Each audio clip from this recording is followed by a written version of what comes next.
የጽናት ጉድ መጋለጥ አለበት። ጽናት ትጋለጥ። ሰኒም ደግሞ ቅናቷን ትቀንስ። ምንድነው እንዲህ የሚያንገበግባት? በሷ ምክንያት ልጁ ስራ ይስራ እንዴ እያላቸው ነበረ። የጽናትም ጉድ ወይም የደበቀችው ነገር መጋለጥ አለበት። ካልወጣ ከባድ ነው። ጽናት ለኪራ እውነቱን ትንገረው። የራሳችሁን ሀሳብ የተለያዩ ሀሳቦችን በራኬብም ላይ በሁሉም ሰው ላይ ሀሳብ እያስቀመጣችሁ ነው። ግን ደግሞ ያሳቀኝ የጽናት ጉዳይ ላይ ነበር። በቃ ጽናት ትጋለጥ፣ የጽናት ጉድ ይውጣ፣ ሚስጥሩ ይውጣ። ጨበርዬ እውነቱን መናገር አለባት። ሶሲ መናገር ካልቻለች ምናምን በቃ ወይ ተንኮለኛ እኮ ናችሁ እናንተ ማለት ነው። ሰላም ውድ የተከበራችሁ የቻናል የተከታታዮች እንዴት ናችሁ? ከኔ ጋር ሁሉ ሰላም ነው። ሰላማችሁ ይብዛልኝ ባላችሁበት ውድ ቤተሰቦቼ። ለዚህ ቻናል አዲስ ከሆናችሁ ሰብስክራይብ አድርጋችሁ ቤተሰቡን ነባሮች ወልካም እንኳን በሰላም መጣችሁ ብያለሁ። ዛሬም በድጋሚ በተለመደው ሰዓት እና ደቂቃ መጥቻላችኋለሁ ማለት ነው ውዶቼ። ሰብስክራይብ አድርጉ፣ ቪዲዮውን ላይክ አድርጉት ማለት ነው አባይቦቼ። የጽናት ጉድ መጋለጥ አለበት። ጽናት ትጋለጥ። ራኬብም ደግሞ ካለችበት ነገር ውስጥ መውጣት አለባት።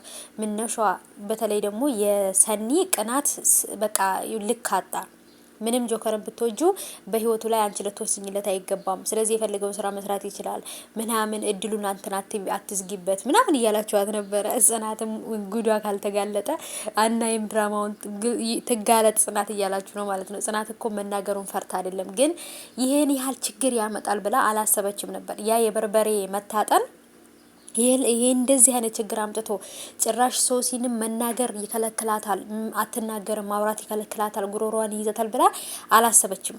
በርበሬን እሷ ስታስበው ልክ ስትበላ አፏን የሚያቃጥላት ነገር እና ከዛን ውሃ ስትጠጣ የሚተዋትን ነገር ነው ያስታወሰችው እንጂ በርበሬ እሳት ላይ ሲደረግ ምን ያህል አደጋ እንደሆነ አላወቀችም እሷ ማለት ነው። እና ብቻ ከባድ ነው እውነት ለመናገር ማለት ነው ውዶች። ታስታውሱ ከሆነ በፊት በጣም በጣም በጣም መጥፎ ወይም ደግሞ የሆነ መጥፎ ስነ ምግባር ያለው ልጅ እኮ በበርበሬ ነበር እየታጠነ የሚገረፈው። ሁልጊዜ የሆነ ነገር ሲያጠፋ ያቺን በርበሬ እንዲያስታውሳት ማለት ነው። እና ስለዚህ ሶሲ ከዚህ በኋላ ጽናትን ስታያት የምታስታውሰው ያን የታፈነችበትን ያችን ሰከንዷን የተጨነቀችበትን ሰከንድ በርበሬው ነው የምታስታውሰው። እና በነገራችን ላይ ግን የምታወራ ወይንም ደግሞ መናገር የምትችል ይመስለኛል። ግን እንደምንም ብላ ታማሚ መስላ እዛ ቤት ውስጥ ተቀምጣ የጽናትን ጉድ አውጥታ ኪራንም ለራሷ ለማድረግ ምናምን የሆነ ነገር ያሰበች ይመስለኛል። ብቻ ግን ያሰበችው ነገር መቼም አይሳካላትም ማለት ነው። ምክንያቱም ክፋት የሚያስብ ሰው አይሳካለትም። ጽናትን እኔ በጣም ነው የምወዳት ቤተሰቦቼ። ምንም ብታደርግ ጽኑዬ ነው ወዳታለሁኝ እኔ። ምክንያቱም ያለ ምክንያት ምንም ነገር አታደርግም። ሶሲም ደግሞ እውነት ለመናገር ቤተሰቦቼ በጣም ተፈታትናታለች። በጣም ነው የተፈታተነቻት ማለት ነው። አንድ ጊዜ መንገድ ላይ ያገኘች ኪራን የሆነ ነገር ተነግረዋለች። አንድ ጊዜ ቤት ውስጥ እየመጣች ይቅርታ አድርጊልኝ እያለች በቃ ያልሆነ ነገር ታረጋለች። ስለዚህ ጽናትን በጣም ስለተፈታተነቻት የምታደርገው ነገር ስላጣች ነው ጽናት ይሄን ነገር ያደረገችውና ባሏንም ትዳሯንም ራሷንም ለመጠበቅ ያደረገችው ነገር ነው። ግን ስህተቱ ምንድነው?